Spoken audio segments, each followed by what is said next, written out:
Tá satisfeito de ficar estudando pelos vídeos? Vamos estudar pela tutoria então, vai ser o máximo. Então, a questão agora é o seguinte. Tive um trauma, certo? O que isso significa para o Ayurveda? Qual é a relação disso com o ama? O que é ama mental? Bom, a ideia é o seguinte. Tudo que está passando nos nossos sentidos, eles estão sendo metabolizados na nossa mente, ou não, certo? Tudo aquilo que não for devidamente metabolizado é ama.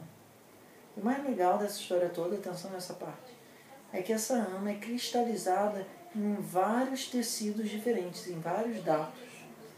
Então, vão ter determinadas amas mentais que vai parar mais no tecido mansa, muscular, vão ter mais amas mentais que vão parar no madhya, no nervoso. Não é uma coisa assim tão etérea. Todas as emoções, elas mal digeridas se cristalizam nos dados. E isso é importantíssimo para a relação psicopatológica das doenças. Ok? Se uma pessoa sente muita raiva, a chance dessa raiva se plasmar no tecido adiposo é baixa. Ela vai provavelmente se plasmar no sangue, ou no muscular, ou no medular. Por quê? A raiva é do Panchabhuta, do Agni. E os tecidos que tem Agni é onde ela vai ter mais afinidade. A tristeza, que é Jala, dificilmente vai ficar muito no músculo.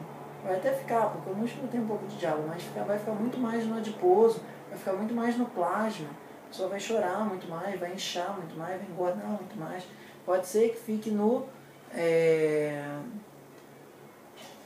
tecido medular ou no reprodutivo também, que tem Jala ali, mas dificilmente vai ficar no osso. A amargura provavelmente vai ficar no osso, porque a amargura é uma coisa mais de Vayu, e a estrutura que tem mais Vayu é o osso. Então esse é um aspecto. Qual é a relação fisiológica entre os traumas, o material não metabolizado mentalmente apropriadamente, e o que acontece no nosso corpo físico, ok? Mas no nosso corpo mental, no Manomaya Kosha, a história é um pouco diferente. O Manomaya Kosha é sutil e a gente não enxerga ele de uma maneira tão natural quanto a gente enxerga o Annamaya Kosha. Mas a ideia é o seguinte: nossa rede de canais, ela pode ficar com os nadis obstruídos. Por isso que quando a gente faz o Nadishodhana, muitas vezes acontece da gente aparecer uma memória, aparecer alguma coisa nesse sentido. O que está acontecendo? Quando o fluxo de prana começa a aumentar, a força, ela começa a desgrudar material que estava emporcalhando o sistema grudado num determinado sentido, põe ele para circular. Quando ele passa de novo no sistema de consciência, você percebe aquela sensação que estava mal digerida. Okay? Por isso, quando a gente medita, a gente percebe mais. Porque o ama mental, ele precisa de tempo para flutuar, certo? Dificilmente você vai explorar o processo catársico do nível subconsciente ou inconsciente de uma forma ativa. Isso é uma característica interessante. Porque a mente, ela precisa esconder os traumas para poder sobreviver. Ok? Certo? Quando a mente entra em contato com os traumas, isso é dor. E se você não tiver a Agni, isso é sofrimento. Ok? Então tem essa relação. Quando você tem uma emoção que não está completamente digerida, aquilo dali vai ficar latente em algum tecido. Aí você faz alguma prática de pranayama, algum detox, algum panchakarma, etc. e tal, aquilo solta no teu sistema. Vai e passa no teu sistema de consciência, no teu nível consciente. Se você não tem Agni, Tejas para dar conta daquilo, aquilo é só dor virando sofrimento.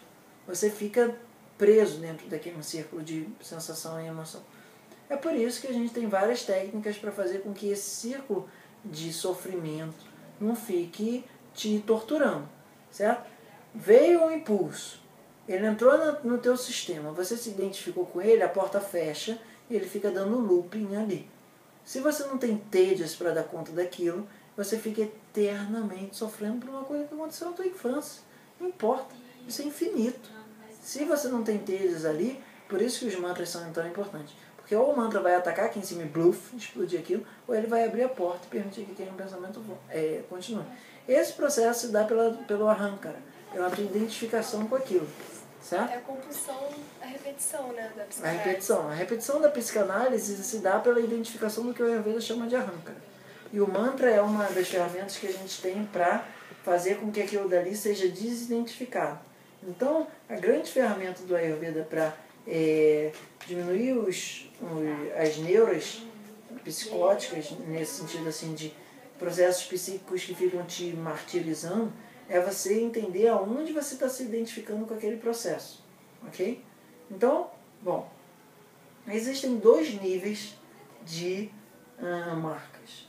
Existe uma marca que é um arranhão superficial e existe uma marca que é amputação.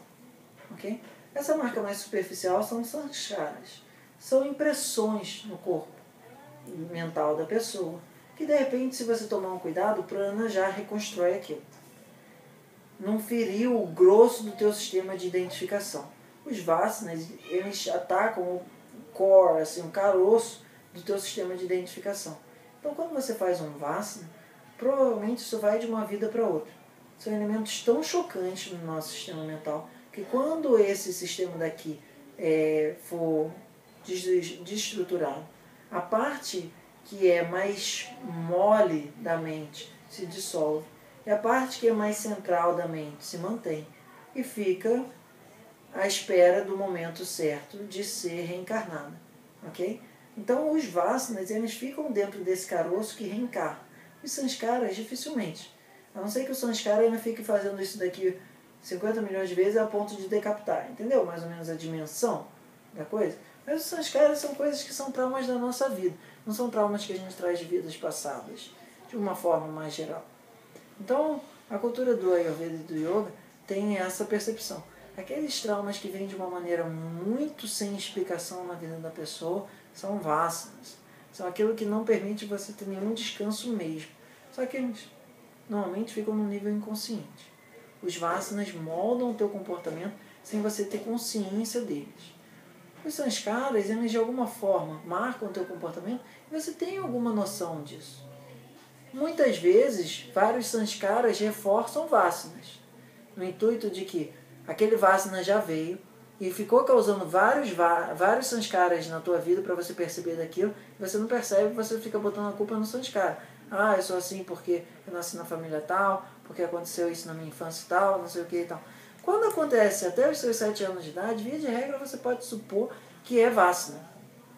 Que é uma coisa onde a pessoa ainda não está com a arrancara pronto para ter feito besteira. Em um certo sentido. Foi outra arrancara dele ou dela que fez. Certo? Então, depois dos 7 anos, mais ou menos, a gente consegue ter mais capacidade de um ego delimitado.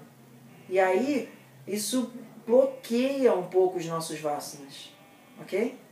Não é que bloqueia no sentido de que eles somem, é porque a gente passa a atribuir sanskaras aí.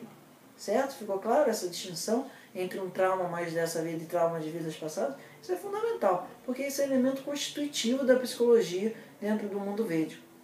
A ideia de que a gente basicamente repete padrões ao longo de eternidade e nossa evolução espiritual é se desidentificar desses padrões é o propósito, em um certo sentido, inicial da psicologia védica. Você não é isso, você é o divino. Essa vivência, você é o divino, é uma característica muito importante dentro da psicologia védica. Muito, muito, muito importante. Ok? Bom, aí, como é que a gente faz para fazer marcas preventivas? Essa é uma ideia dos ritos. Existe o nome sanskaras. Dentro da cultura védica você tem 16, 40, 8, 5, 20 sanskaras. Que desde que você vai nascer ainda, os seus pais fazem um sanskara. Que nós aqui unidos nesse momento estejamos prontos para abrigar uma alma que esteja buscando se desenvolver espiritualmente. Eu estou traduzindo para português, não é isso daí? Só para dar a pincelada. Aí, o primeiro sanskara que é feito é antes da concepção. Aí tem sanskara que é feito em determinado mês da gravidez, tem sanskara quando nasce, tem sanskara quando vai amamentar, tem sanskara quando vai pisar no chão, tem sanskara quando vai comer a primeira coisa, mais sólida, tem sanskara quando vai cortar o cabelo, tem sanskara quando vai para a escola, tem sanskara quando nascem os pelos secundários, tem sanskara até os 16 anos de idade fácil, tem sanskara para ser iniciado ao estudo da tradição. A ideia é mais ou menos o seguinte: quem é você aqui agora? Essa é uma pergunta interessante, né? Não, pode chegar meio de supetão assim. Como é que são os nossos sanskaras na nossa cultura? Quando entrou na faculdade, quando saiu da escola, quando teve a primeira relação sexual, quando teve o primeiro filho, etc. e tal, certo? São sanskaras em um certo sentido sociais, ok? Na cultura védica, o sanskara ele prepara você para o momento social. É que nem, em um certo sentido, nas nossas tribos indígenas, quando o garoto... a mulher ela é relativamente fácil de ver a transição para a fase fértil porque ela tem menarca. Mas o garoto, como é que ele deixou de ser criança? Aí pegava o garoto, dava uns supapos, assim, botava ele para fazer uns negócios que a gente chama extremamente primitivos, estapafúrdio, violento e tal. Mas o que era aquilo na mente do garoto? Agora você não é mais garoto, agora você é homem. Olha só o que está acontecendo contigo, se liga. Eu não estou defendendo isso, mas eu estou olhando isso a partir de uma perspectiva psicológica, o que está acontecendo ali, certo? Então, dentro da cultura védica, você tem que ser avisado que você vai virar garoto, você tem que ser avisado que você vai virar homem, você tem que ser avisado, e isso faz de uma maneira ritual onde todo o círculo social para falar: agora você não é mais menina, agora você é mulher, agora você já não é mais uma mulher solteira, você é uma mulher casada, agora você não é uma pessoa que pensa mais só em você, você pensa nos seus filhos também, entende? Então todo esse atributo do sanskara, ele não é só num aspecto patológico, ele tem um aspecto estruturante da sociedade. Como é que você sabe que você é adulto na nossa? Qual é o nosso sanskara em termos? Você tirou carteira de motorista. Isso, em um certo sentido, é um sanskara. É claro que tem uma classe social disso. Mas o que eu estou querendo dizer, você passou a usar calça jeans, algumas coisas nesse sentido, entende? Então, esses nossos sanskaras, eles não são feitos de uma maneira socialmente coesa. Ele é difuso na sociedade. O que gera isso? Crises de identidade. Você não sabe se você é adolescente, você não sabe se você está pronto para ser mãe, você não sabe se está na hora de você se aposentar, você não sabe de nada. Porque a sociedade não tem um aparato do lado de você e falar: nós que vivemos aqui há milhares de anos, que seja, nós te mostramos que essa é a hora. Não é que isso é uma imposição, num sentido assim, porque você fez esse sanskara, isso agora é assim.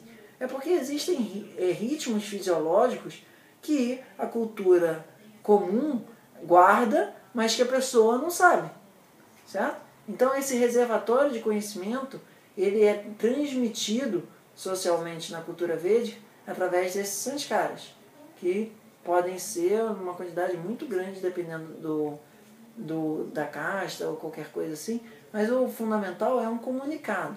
Olha, a partir de agora você está recebendo um comunicado que você está nessa fase da tua vida. Você pode escolher viver dela naquela forma ou não, mas o fato é que fisiologicamente teu corpo já não é mais o mesmo, você já não é mais a mesma criança. Entendeu? Quando você nasce o dente, não adianta você querer ficar mamando pro resto da vida.